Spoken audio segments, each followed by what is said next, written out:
Yeah, I'm, I'm kind of all over the place on that question, because I understand the intellectual appeal of the argument that the Torah was a reflection and an interpretation of events to speak to a deeper truth.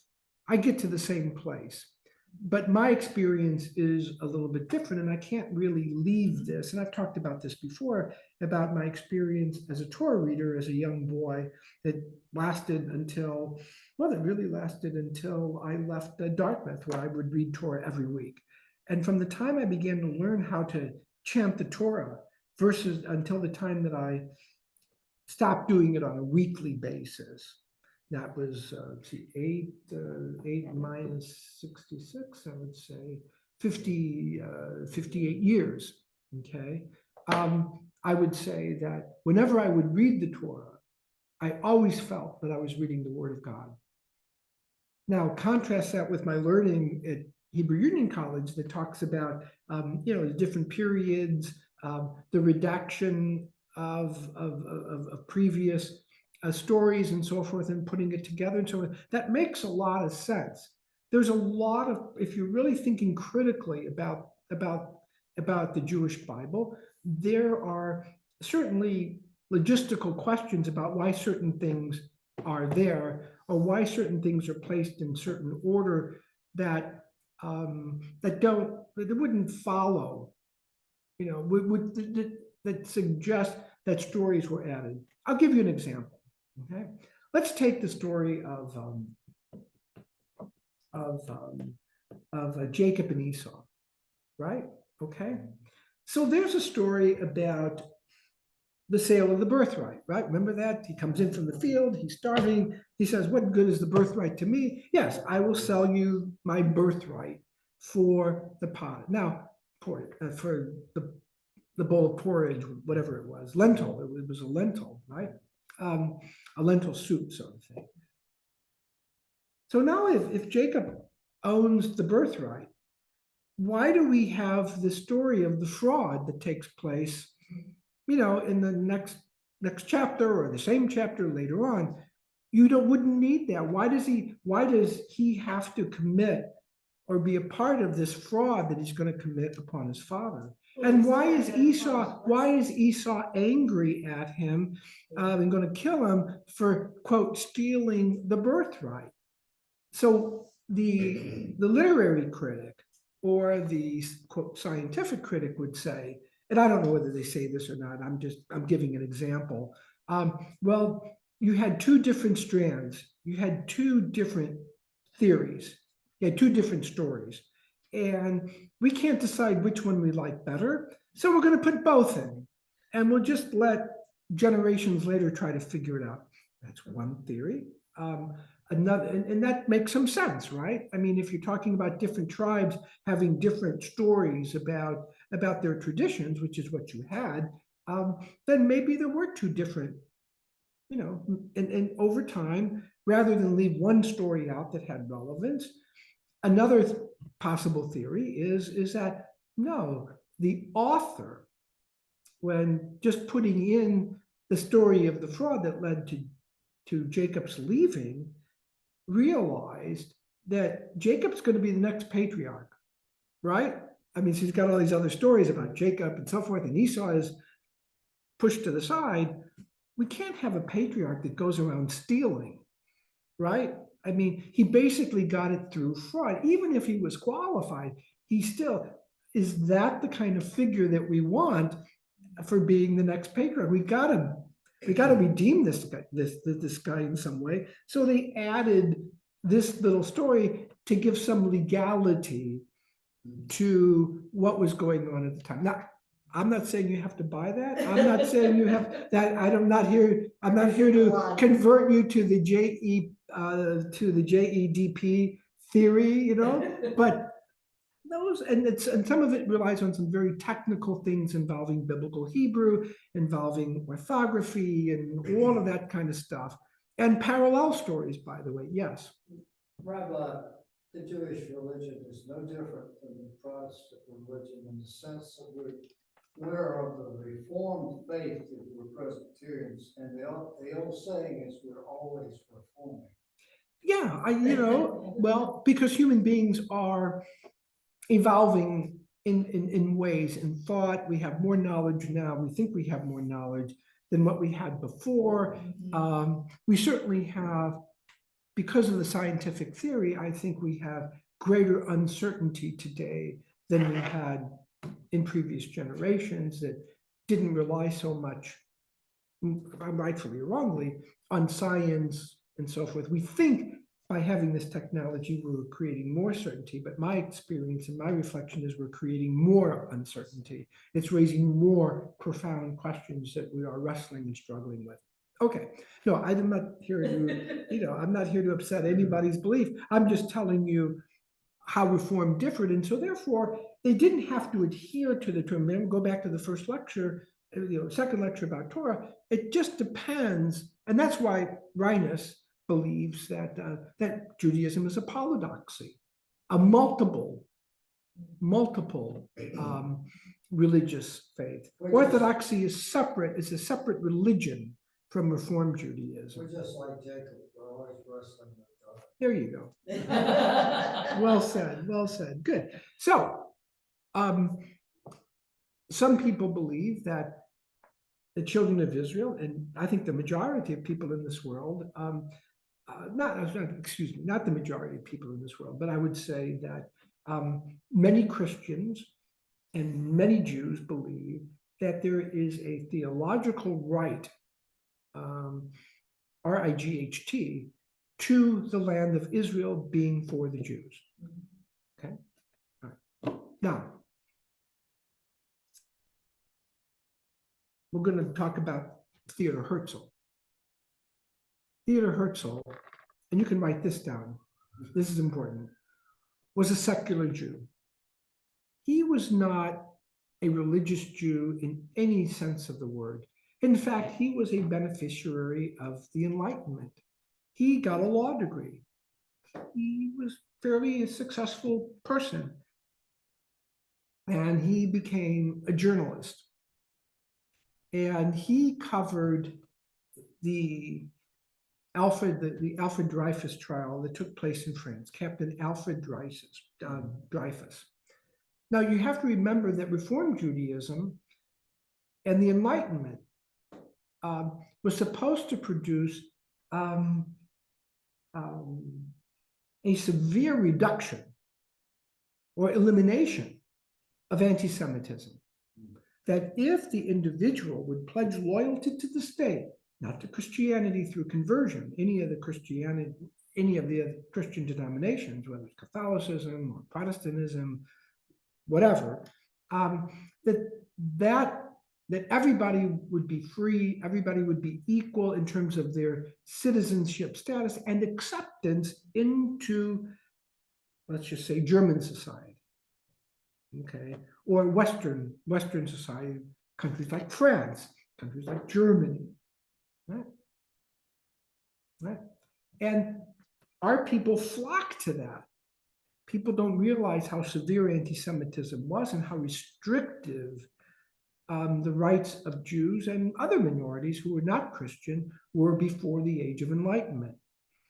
And things began to open up. And there was a belief that by doing so, by reforming the religious practice and becoming more similar to Protestantism, that all of that would, combined with the Age of Enlightenment, that would reduce anti-Semitism. Okay, so far so good. So with that as sort of a really, painting with a broad brush, because we only have, about 35 minutes here, painting with a very broad brush, Herzl came from that background. He was not in any way, shape, or form a religious Jew. He didn't believe in his heart of hearts about Israel being the homeland for the Jews. I mean, I don't think he did.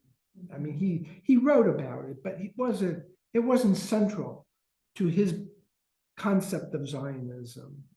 What year did he live? He lived, I want to say about 1860. I should have written this down. Early 19th century. Yeah, and he died in about 1915. That gives you some idea. He died in fact, he was 50 or he wasn't, didn't live a long time, 60, maybe it was He 60. died before World War. Yeah, Right at the start yeah. of World War I. Yeah, they didn't have defibrillators back in those days. Yeah, no, they didn't. Yeah, he had a bad heart. That's what he died. And just overwork. I mean, he was, so he goes to this trial as a reporter, as a journalist, and he sees between the trial and the people that are demonstrating outside with very anti-Semitic slogans and demonstrations about Jews. And Captain Alfred Dreyfus was being tried for being a traitor. And he was convicted. And when Herzl saw what was happening in the courtroom, what was happening outside, he drew the conclusion that the Enlightenment had been a failure. And he began to think seriously about what was the central problem in Jewish to non-Jewish relations, Jewish to state relation. What was bringing about this anti-Semitism, and why had the Enlightenment failed?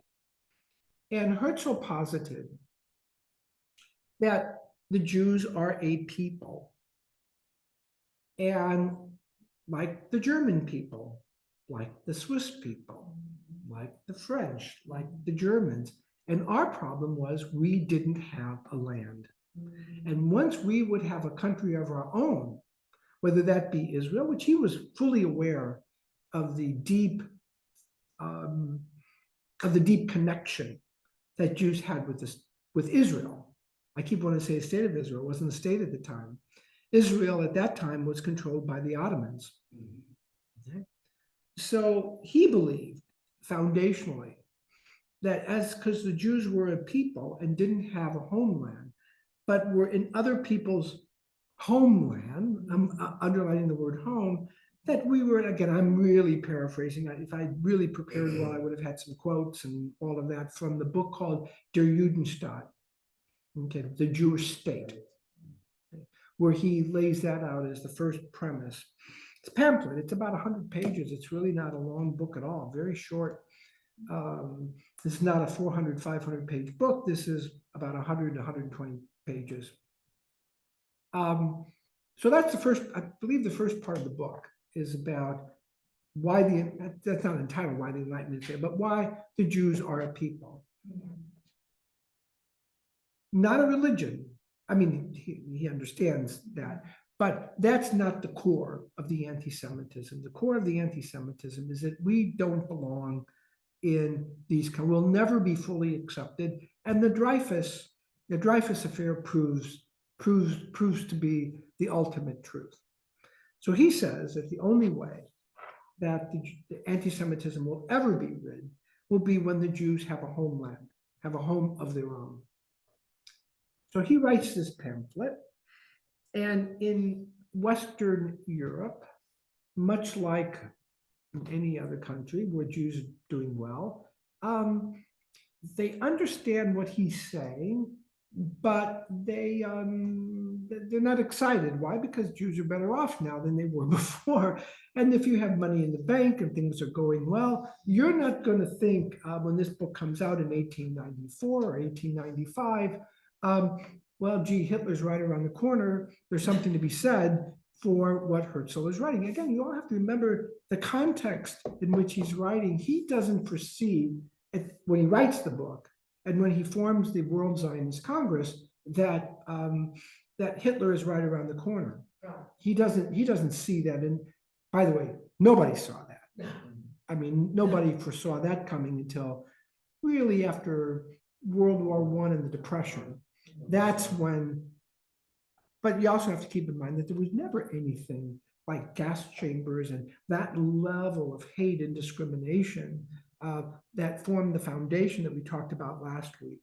There wasn't anything equaling that level of severity. You had pogroms, to be sure, in Eastern Europe, and those were terrible. I don't want to minimize those, but you didn't have the idea that Jewish blood was inferior to another. At least it was never overtly expressed. The anti-Semitism was a religious and economic anti-Semitism. It was based on belief. So Jews always adapted and could adjust in some way, either being quiet and not being sort of out there and let the storm pass, but we'll go on as a people, continuing to survive. And that was the approach, was adaptation. We'll get through the suffering, things will be okay, let it play itself out. And that had been the approach. Of course, when Hitler came, everything changed, and we weren't astute enough collectively, because we didn't have a basis for that in prior events, to understand earlier what was about to unfold. And it didn't really unfold until beginning in Kristallnacht, and really in 1941, when war broke out and they didn't know what to do, and this was their solution, the final solution. Yes, you wanted to ask a question. So when did the Jewish people start saying at Passover next year in Jerusalem? Oh, that precedes Herzl. Yeah, but that was religious in tone. In the Haggadah, you have closing songs that talk about the rebuilding of the temple. The Shana Haba B'Yerushalayim. Now, Hashta, you know. They said that at Passover, even though they didn't have this mentality of returning to and creating a homeland. You have to keep in mind that the people that wrote the Haggadah knew Ezekiel, and they knew that one day they would return. Okay, they believed that. They believed that one day, maybe not in their time. Right. And as I taught, or I read, no, I think I taught, I think I taught this here previously, in that, you know, Maimonides says that, you know, in his Kings and Their War, in the section on the Messiah, oh, I'm not, actually, I didn't teach it here, it was in the Torah study, that one should never contemplate, you know, when the end of days is going to come, or when the Messiah is going to come. The Messiah will feel such speculation is fruitless. I mean, I'm paraphrasing, is fruitless, and that's not what we should spend our time doing. It will come when it will come. That was sort of his attitude, and I think that was the Jewish attitude. They never, I mean, they prayed for the Messiah, of course. They prayed for the return and all of that, but it was in the context that God would bring them back. They weren't going to do anything to force the end. Okay. So Herzl publishes this book, and in the West, in countries where Jews were doing well, including the United States, it didn't generate a lot of enthusiasm. But in those countries where there was real economic oppression and discrimination and anti-Semitism, it caught on like wildfire. It was like, oh, it was a paradigm shift. I mean, it was just, and that we should take matters into our own hands and get land of our own and return. And the logical place, given the history, was going to be Israel. So, and this is why he was denounced, because theologically, only God, right? The foundation of religious Zionism is that God was going to do that. We couldn't force the end. We would be forcing the end of days, and the Talmud forbids that. Dochek et haketz is the term in the Talmud, forcing the end of days. We're prohibited from doing that. And Herzl, from the eyes of the religious person, was doing that. And so he didn't get initially a lot of support, okay? But he was getting a lot of support from these Eastern European Jews. I mean, it was pretty impressive. And in his theory, he would raise money and he would buy land from the Ottoman Empire that owned and controlled that land known as Israel. And he did. He raised money, and Jews began to emigrate. I mean, they bought land, and it was pretty rough. It was a pretty desolate place, and they took the desert and made an arid land out of it. And they were, some of it was because, well, some of them were farmers, but also they were motivated in ways that the people who were living there had their, but they weren't exposed to Western civilization. They weren't exposed to a notion of governance, because they didn't have that. Jews were very interested in governance. There were socialists, there were communists, there were capitalists, there were all kinds of Jews in Eastern Europe at the time. Now, they weren't just, they weren't monolithic. And of course, education was always, they had schools, they had their own schools, and they had their own, they were a people within a people, Yeah. right? And interesting enough, from my little research, many of the Orthodox rabbis who lived in these small towns supported their children, supported the idea of children going to Israel, if that was possible.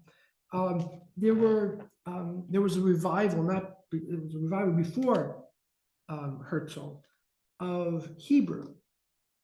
Hebrew began to be taught in Hebrew schools. I mean, modern Hebrew, not biblical Hebrew, but modern Hebrew once again became alive in the 19th century.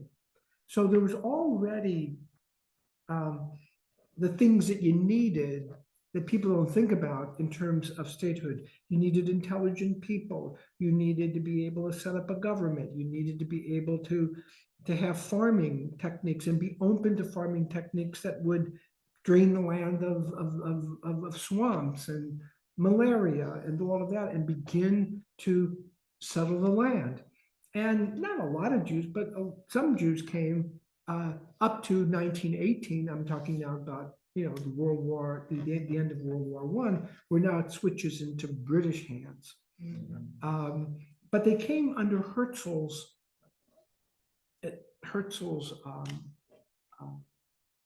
influence and organization.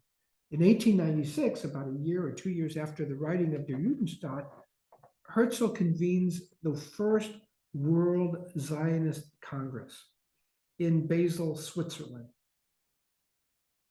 And in it was to discuss how the Jews, how we were going to form a state with the basic purpose of acquiring land in what is now Israel, but at the time was Palestine, controlled by the Ottoman Empire.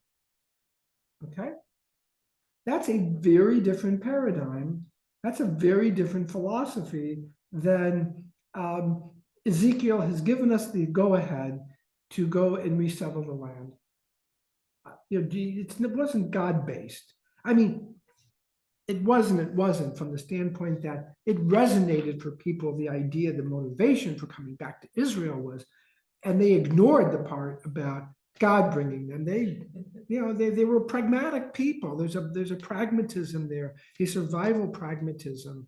But you can see that Zionism, modern political Zionism, was a very different, in fact, an opposite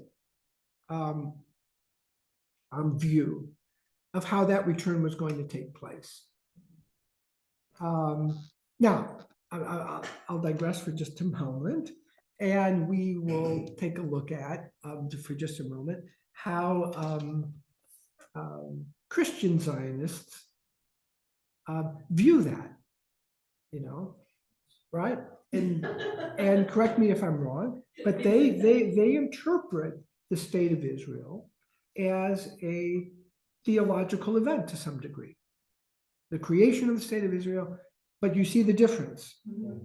Well, the word says that can a nation be born in a day? Well, it wasn't. It took, from But Herzl, they 1890. considered that, in 1948, it was born in a day. Right. Right. No, I mean, I get that, but you see that even from the Jewish approach of Zionism, it did not have until 1967 the religious Zionists, the Jewish religious Zionists. They were not in control. They were very, very small. The people that saw this, because primarily because of Dochek et Haketz, forcing the end, and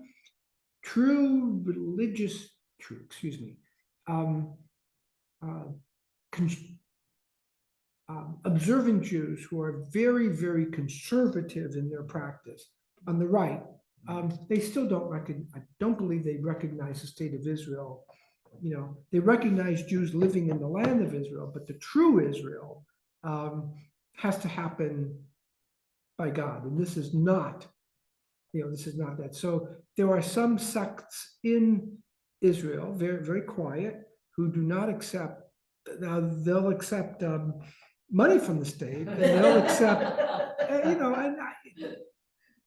because, we have to be pragmatic as well. I'm not condemning that, by the way. I mean, I'm not, but they don't see the state of Israel in theological terms. They don't see it the way Christian Zionists do. So far, so good? Okay. So, Herzl realizes before his death that the situation in Eastern Europe is deteriorating. And he does have a sense of foreboding that something bad is going to happen. Now, I don't think he thought about Hitler. He didn't think about, that they were faced with extermination. But he saw the situation deteriorating. He saw the anti-Semitism in Russia. He saw the anti-Semitism in Poland and in the Ukraine and so forth, and felt a sense of urgency. And before his death, he considered something called the Uganda proposal, where they were trying to talk the British into creating a colony specifically designed for Jewish refugees to get out of, and it would be a Jewish colony, but that was rejected. That Uganda had no appeal whatsoever. Was that in where we would call the state of Israel? Was he willing to put the colony there? Yeah. Well, Herzl wanted that as, I don't know if he saw that as a permanent solution, but certainly as an interim solution. I want to go back to 1896 to the first. If you Google, the 1896 First World Zionist Congress, you will have to see a picture of the delegates dressed up in tuxedos and in formal wear and so forth, and their picture being taken. And most of these people came dressed up in their regular clothes, which were not, didn't indicate that they had the capacity, the wealth to be able to all of a sudden get land from the Ottoman Empire and form a state, which was their goal. So Herzl went out and bought formal wear to indicate that this was a serious organization, that they were serious about, and that they had the capacity. It was PR, but it's an interesting story. And so things go on, and eventually, Herzl passes. But you see, the structure is now in place. The World Zionist Congress is a structure in place to move the world towards statehood. And they negotiate with the British, who take it over in 1918, and the British issue the Balfour Declaration, which recognizes the right of the Jewish people to return to the homeland, and I believe has a clause, that could be a later document, that has a clause that they're going to accept 100,000 Jews to come into Israel, and they're very vague about statehood, and not, it's not really clear that that's going to happen. But you can see now that it's a step in the right direction. You can see that there are speakers now coming out in America, leading reform rabbis like Abba Hillel Silver, Louis Brandeis, who was a pretty secular Jew, saying that the issue of dual loyalty, he was an associate justice of the United States Supreme Court. Louis Brandeis, brilliant and very ethical man. I mean, really, the lawyer's lawyer, so to speak. Yeah, he was like your husband. Ethical, decent. I'm pretty sure about that, knowing you as I know you. Being very professional, not doing things underhanded, and not doing things. I mean, it was, the law was the law until it was deemed unconstitutional, and he had a sense of justice and fairness, and most of all, would never allow himself, and maybe it was a sign of the times, to give even the appearance of a conflict of interest. I mean, he was He was a very, as most of the justices were. Could you foresee Justice John Roberts resigning from the US Supreme Court to become the lead prosecutor of a trial for genocide, right? But that was the ethos back in the 40s when Justice Jackson resigned his position. Was he the Chief Justice? Yes, he was. He resigned as the Chief Justice of the U.S. Supreme Court to become the lead prosecutor. And he wasn't really qualified. He wasn't the best choice to do that. He was not when you sit on the bench, you're not prosecuting cases anymore. That's an art to be able to do that. And that particular trial. Was a defense lawyer. Criminal attorney. Criminal attorney. Who was? My father. Oh, your father. So you have to have some skill. You have to have experience, and you have to be current. You can't just pick it up. This was one of the terrible things. Now I'm going to digress a little bit. When they have high profile cases like, say, the O.J. Simpson case, and I don't want to get into the guilt or innocence of that, but one of the serious mistakes that California made was they didn't bring in a special prosecutor. When you bring in, when some terrible prosecutors. yeah, I mean, I don't want to comment on their quality, but when you're going up against an F. Lee Bailey and the other, and the Johnny Cochrans and who was the guy who does the DNA stuff? What was Barry Scheck? These are high end defense attorneys, and you have to bring in somebody that knows how to handle that. Yeah, again, I'm not talking about guilt or innocence here. I'm just talking about the quality of representation has to be equal. It has to be fairly equal in our system. For the system to work, there has to be an equality. And when it's tipped on one side or the other, that's where the possibility of injustice can occur. It's not a perfect system. And you need, on those kind of cases, well, anyway, I'm going on and on. I digressed. But I understand where you're going. Yeah. So, but Brandeis had that kind of intellect. And when he wrote something and when he said something, just like that old commercial, people listened. Yeah, no, he had great stature. And he became a Zionist, not a religious Zionist, but he became a Zionist. And he wrote wonderful essays on the problem of dual loyalty, because the fear was, well, if we support the state of Israel, how can we support the country?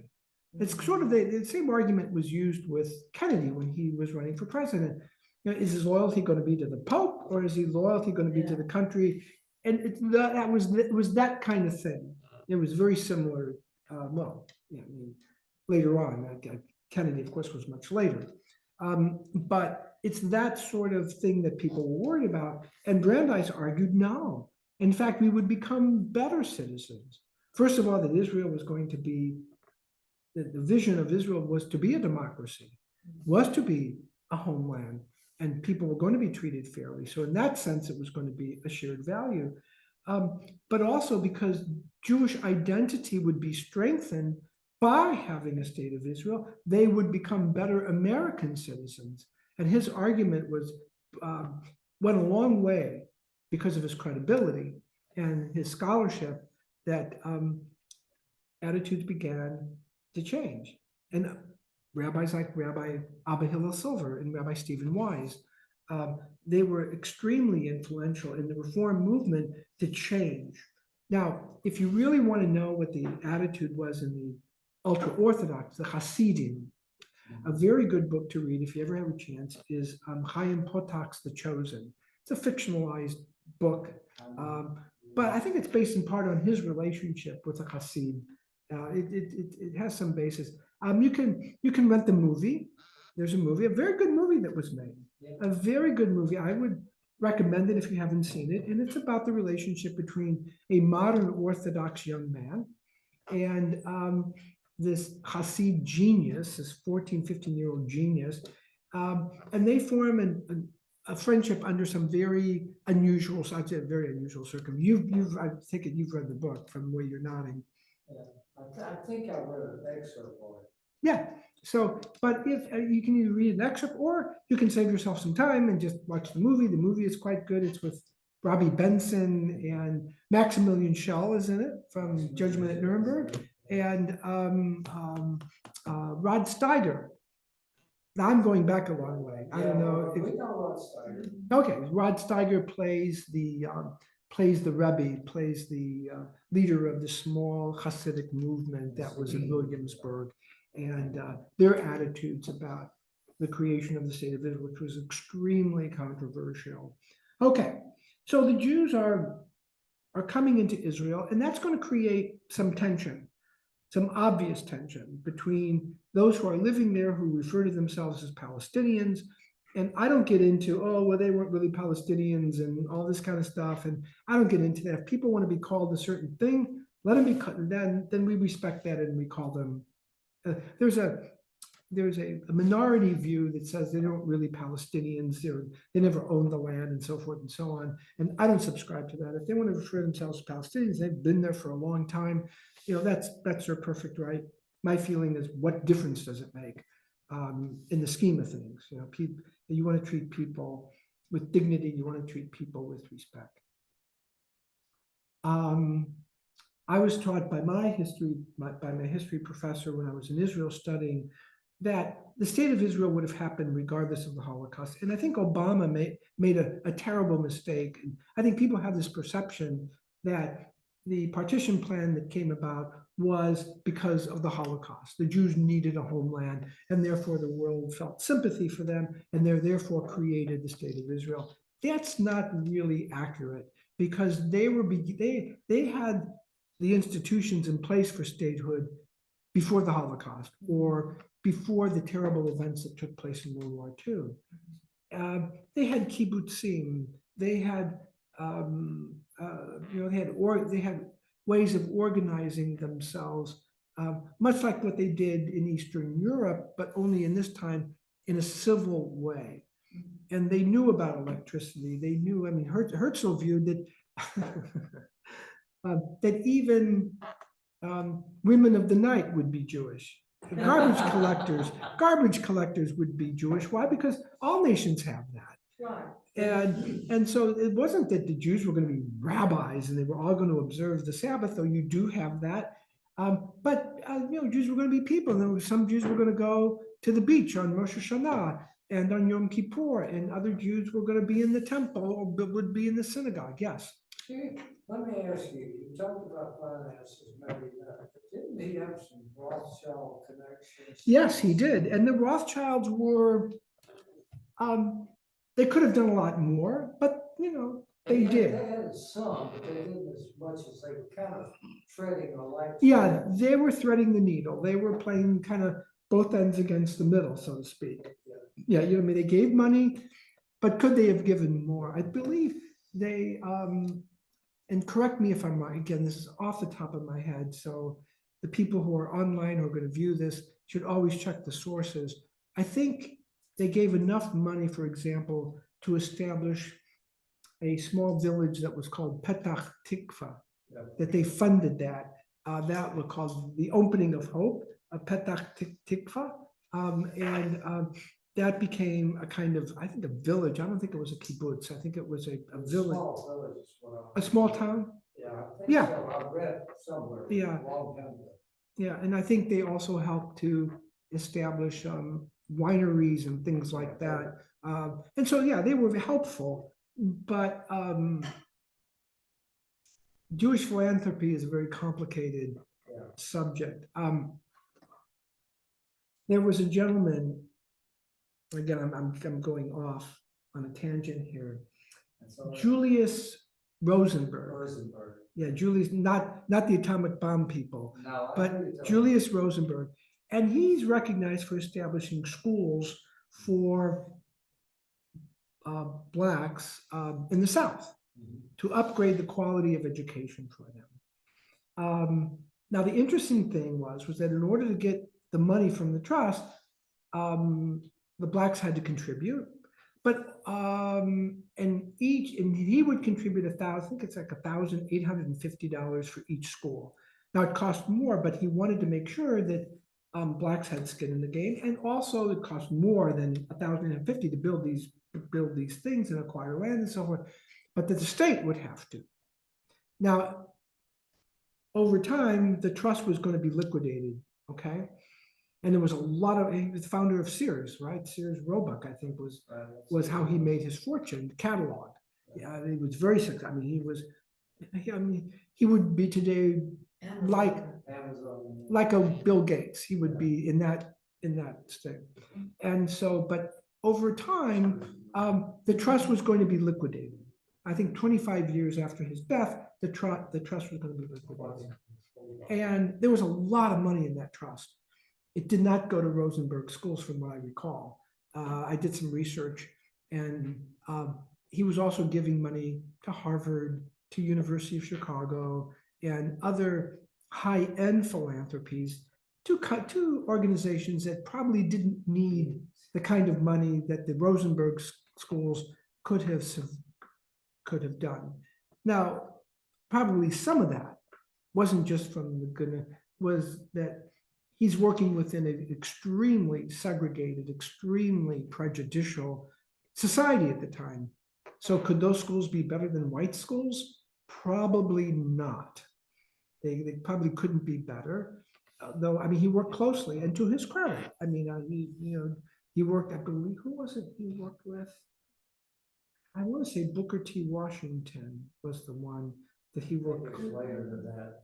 Was it? Yeah, Booker T was much earlier. Yeah. Yeah. No, it's not George Washington Carver. I'm trying to remember. Yeah, this is my fault. But anyway, so you had that same sort of dynamic with Israel. Could the Rothschilds have done more? Could really wealthy Jewish philanthropists have done more? Probably. But you had this, we live in the United States, there's certain acceptable philanthropies. This is sort of out there, and we have to be careful. And the Rothschilds, I think, experienced that in Europe. I mean, they were extremely wealthy. So the infrastructure, I'm painting with a broad brush. Now, at the same time, Zionism, modern Zionism, is a nationalistic movement. It was a nationalistic movement.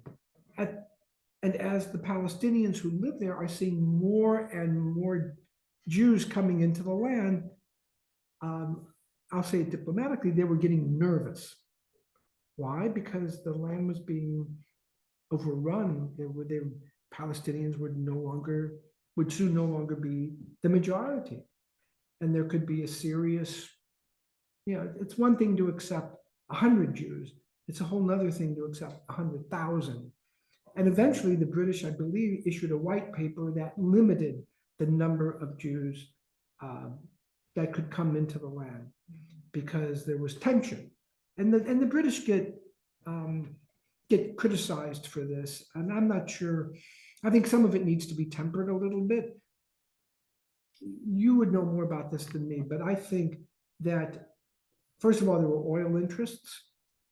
That played a big part. The Jews had no leverage in that regard.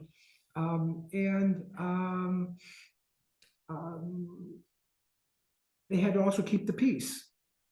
And that wasn't an easy thing because now there were Zionist nationalists who felt we have to get land. This is our land. We now, we drained the swamps. We did this, we did that. We bought land and, we don't care if you're here. And the Palestinians at the same time began to develop a sense of nationalism, a nationalism that to this day, in part because of their own, and in part because of Israel and the nature of Israel, had never, when they were willing to fully recognize it,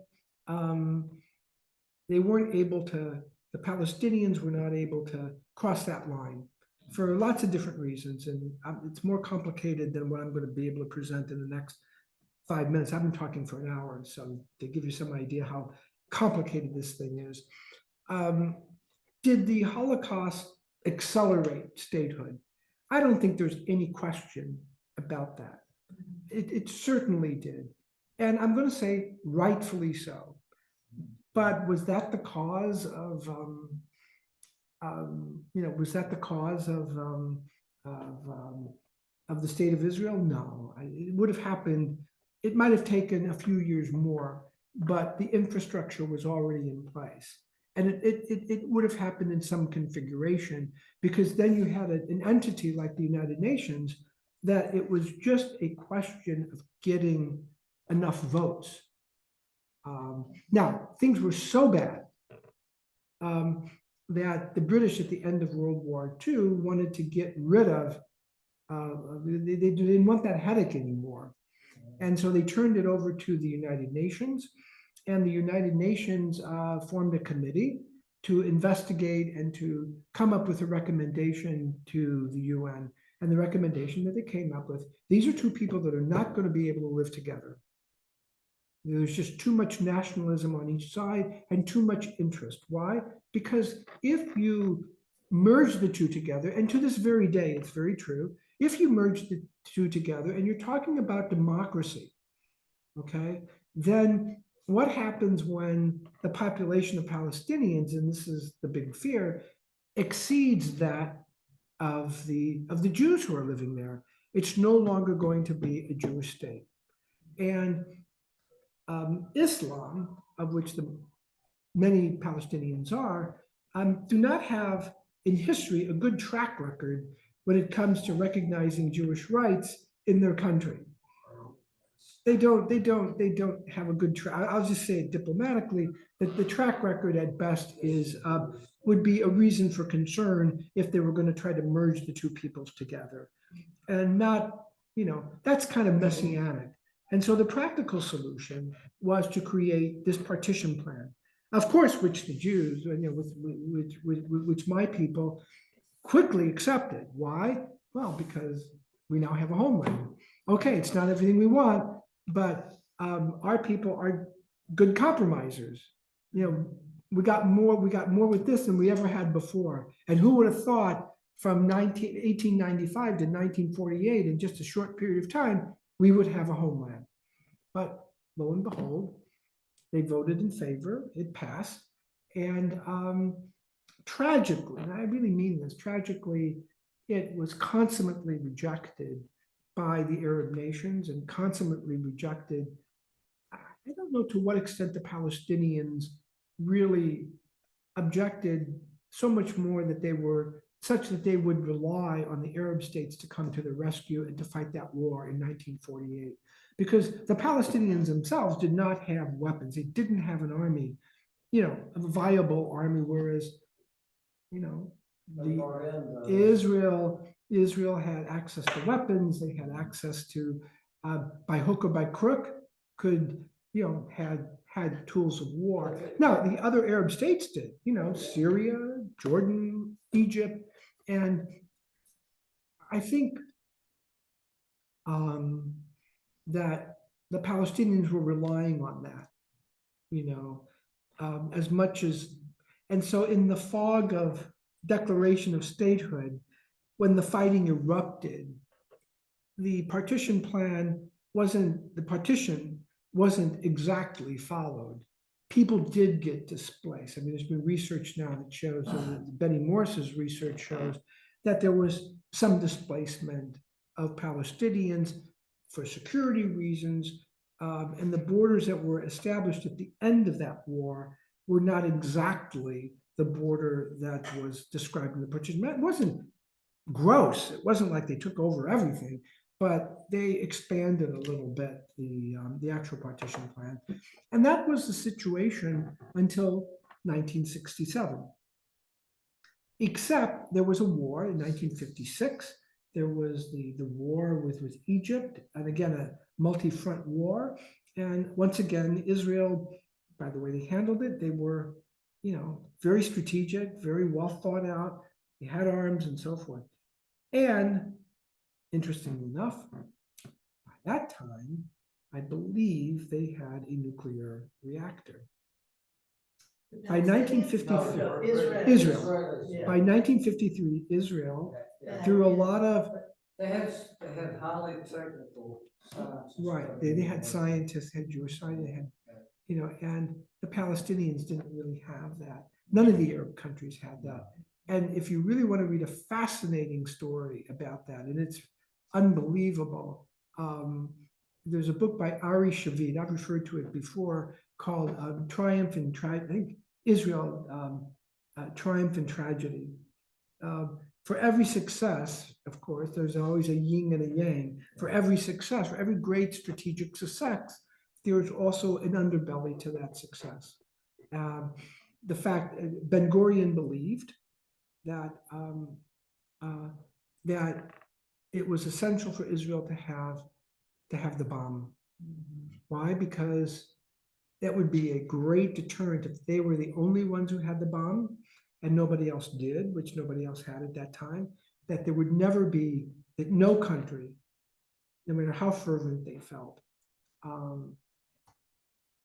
would annihilate Israel, that would be the ultimate deterrent. And we see that being played out today, right, with Iran. Egypt has no desire at the moment to have a nuclear reactor, but Iran upsets the history of the nuclear balance in the Middle East. I'm using the word balance because, well, there's no other Arab country that has nuclear capability or that are trying to develop nuclear capability, to my knowledge. So on the one hand, there's a triumph, right? Israel got a nuclear reactor. You read the story, it's incredible how they did it. I mean, just amazing. On the other hand, it ensured Jewish survival, which you can understand Ben Gurion's concern. There's only two places where Jews congregate these days, major populations, and that's in the United States and Israel. There's 14 million Jews, 5.5 million live in Israel, and about the same number live in the United States. So if Israel goes down the drain, we're going to lose another 50%, close to 50% of the population. Now, some people say, well, that's too bad. But, we're a small group of people. We don't have a lot of people. And have you been to Israel? No. Oh, you gotta go. I mean, it's incredible. I mean, particularly, you would love it. I mean, some of the sites and the Christian sites they're Christian tours. They go all the time. But I don't know whether you have the koach to do it. It's quite a plane ride, getting to and from. And also there's questions of safety. Once you're there, I haven't been there for a while, but you feel safe. You really do. Yeah. Never said that. Yeah, I hope that at least you'll consider going and seeing, because what they've done is incredible. Have you ever seen the movie, The Life of Paul, Emile Zola? No. With Paul Beatty? Centers around the Dreyfus affair. Oh, I saw the one in Zola. And he wrote a letter. What was the name of it? He wrote the Life of Emile Zola. Oh yeah, I saw that. Yeah. Zola said he wrote a letter to the French government, and the papers said, I accuse the French state. Yeah. And what they made Dreyfus. Oh yeah, they all committed treason. They perjured themselves. Yeah. Lost the Franco-Prussian War. That's right. Exactly. And they said he was a traitor. But they finally got it back. Yeah. And he was reinstated, but it was anti-Semitism that did it because. That's right. But Zola stood up for Dreyfus and got it back.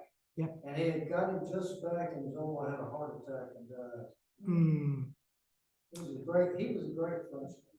Yeah. He was a captain in the army, Dreyfus. Yeah. And Zola was the one who really got him. Yeah. Was the soul and heart of French morality. Yeah, exactly. Thank you for sharing that. We don't have enough time to go into the current situation in Israel, but Israel is let me just touch on this one last subject, and then we'll adjourn.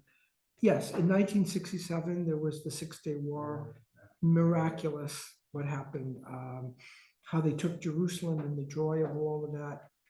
But I'll reference an article to Rabbi Arthur Hertzberg, who was a Zionist, an essayist, a major American thinker, American Jewish thinker, published a lot, often his opinions would be published in the New York Times. He wrote several books. I think he wrote one on Zionism about the state of Israel, and it's an edited thing. I forget the name of it. It's well worth reading. Well worth reading. I mean, he was a brilliant, a brilliant American Jewish historian, and well worth the time. Wrote beautifully.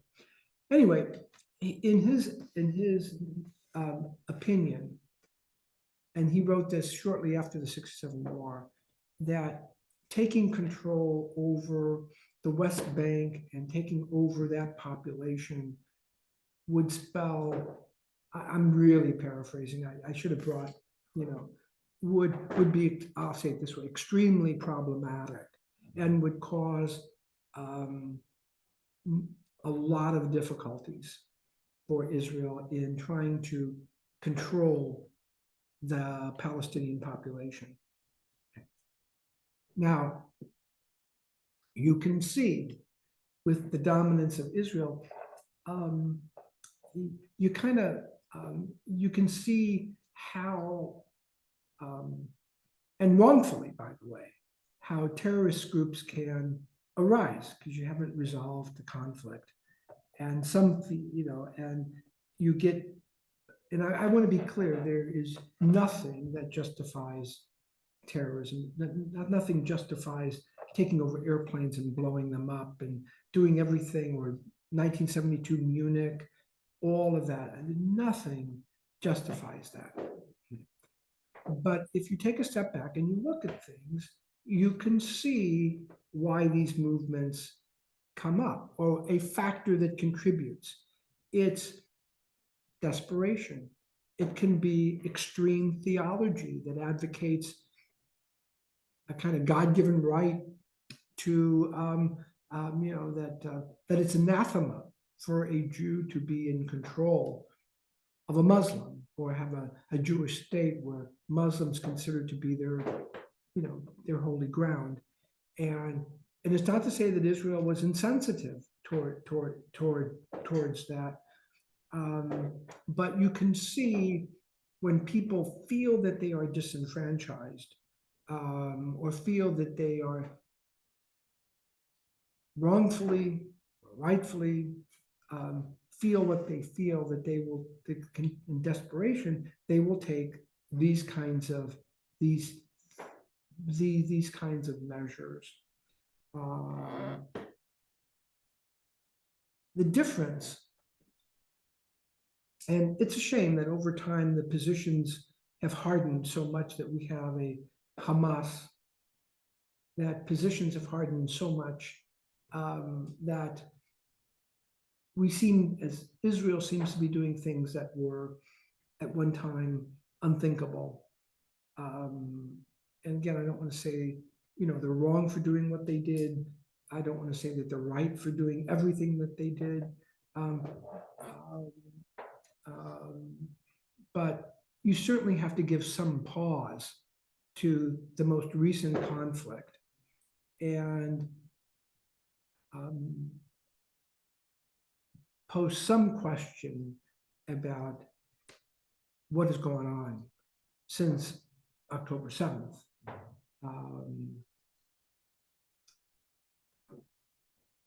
One, has to be troubled, seriously troubled by those events in their totality.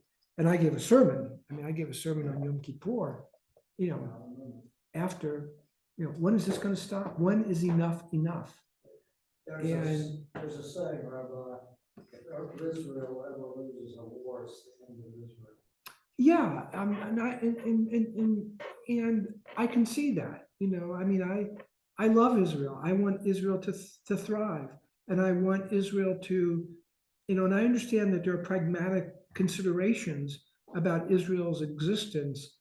I also want Israel to be reflective of deep values and respect for human life. And I know that it's a balancing act. I know, for example, that when I think about the dropping of the atomic bomb on Hiroshima and Nagasaki, I didn't live in those time periods. I never had it, my country was never at war like that. When I'm talking about for 4 years, and the country that was portrayed in films and so forth as being entirely devoted to the war and making the sacrifices that so many of our young people did. And it would have been a mess, as you and I have discussed, there would have been a terrible loss of life had we done a ground invasion of Japan. And so and yet when the atomic bomb is dropped, you ask yourself, well, why didn't they just immediately surrender? I mean, this thing was, and they didn't unconditionally surrender, so they had to drop another bomb. But that doesn't diminish the sense of horror and ushering in an age where warfare can mean the end of civilization as we know it. Well, there's a great book called The Last Train from Hiroshima. Last what? Train from Hiroshima. Okay. And it's about the victims living in Hiroshima at the time and all the radiation and it's gruesome. It's gruesome and it's mind blowing, but it's a great book to read. And I can see where people will draw real lines and saying that's enough. They're wrong to do that and so forth. And well, the problem is, and I saw it in Yugoslavia. People for some reason, the lack of homogeneity, sometimes people, be it religion, ethnicity, or something, they just want to get rid of the other. The regard for human life, humankind, the regard for human life that is foundational. This brings us back to the Torah, right? That brings us back to the New Testament. The foundational respect for human life. Thou shalt not kill. People being made in the image of God, the image and likeness of God. Love your neighbor as yourself. The choice between life and death, and therefore choose life. You do everything you can to preserve it. And those are deeply held values that are practiced. And no one's saying that they're not. And yet when Hiroshima takes place, when Nagasaki takes place, when I don't want to equate, that's a different sort of thing, comparing apples to oranges. But when there's war or one group, and this is to me, the real tragedy. And I'm going to close with this. I want to read the excerpts, and we did this on Friday for Yom Ha'atzmaut, I believe a week ago. Here's part of the Israel's Declaration of Independence in 1948. And as you listen to this, compare the Hamas charter, the Hamas founding charter. Just look at the provisions there, but listen to this. Now, whether they lead, whether Israel practices this perfectly, but it's a statement of principles. It's a statement of ideals of what Israel wants to live up to. The state of Israel will foster the development. Let me just get the Eretz Yisrael was the birthplace of the Jewish people. After being forcibly exiled from their land, the people remained faithful to it throughout their dispersion and never ceased to pray and hope for their return to it and for the restoration in it of their political freedom. Going on. Impelled by this historic and traditional attachment, Jews strove in every successive generations to reestablish themselves in their ancient homeland. In recent decades, they returned in their masses, pioneers, immigrants coming to Eretz Israel. In defiance of restrictive legislation and defenders, they made the desert bloom, revived the Hebrew language, built villages and towns, and created a thriving community, controlling its own economy and culture. Loving peace, but knowing how to defend itself, bringing the blessings of progress to all the country's inhabitants, and aspiring towards independent nationhood. I'm not done yet. The state of Israel being open for Jewish immigration and for the ingathering of the exiles, there's a right of return. I could return and become a citizen of Israel. The state of Israel, now here's the interesting part, will foster the development of the country for the benefit of all its inhabitants It will be based on freedom, justice, and peace as envisaged by the prophets of Israel. It will ensure complete equality of social and political rights to all its inhabitants, irrespective of religion, race, or sex. It will guarantee freedom of religion, conscience, language, education, and culture. It will safeguard the holy places of all religions, and it will be faithful to the principles of the Charter of the United Nations. Now, I'd like to challenge, Hamas to write a similar declaration. Is it going to be is the core of it a Jewish homeland? Yes, but there's an acknowledgement that it also has to be committed to humanity and a sense of equality. I think it's difficult when you have a religious ideology that is as strong as those who are who use it, who don't adhere necessarily to those sorts of values, to incorporate that into their charter. It may be difficult for them to do it, but until until you have that sort of basic recognition, you're going to have this conflict. It is at the core. I will say this, and I'll conclude with this. And those who are watching this, I really believe in tzedek, tzedek terdov, justice, justice you shall pursue, vigorously pursue. And also you should vigorously pursue, as anxious as one might feel a need to cause the death of another, to be a rodef, to be one who intentionally wants to kill someone.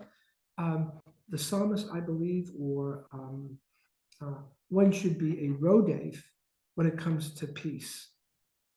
That same energy that you would use to kill someone, regardless of where you stand, that energy should be used to try to strive for a true and lasting peace. And that's, for those who are, who may be listening to this, who are, who are empathic towards the Palestinian plight.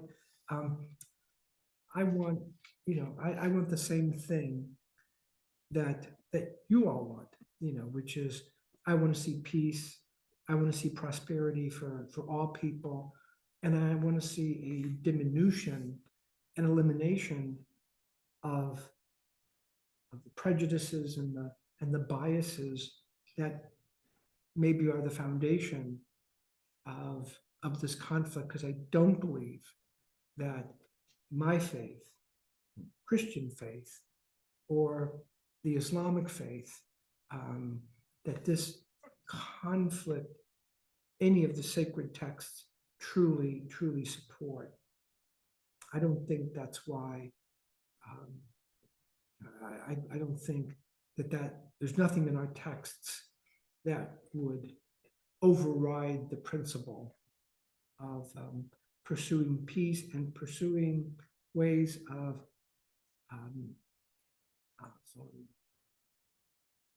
rendering noble the rights and claims of peoples, and that we live on the earth.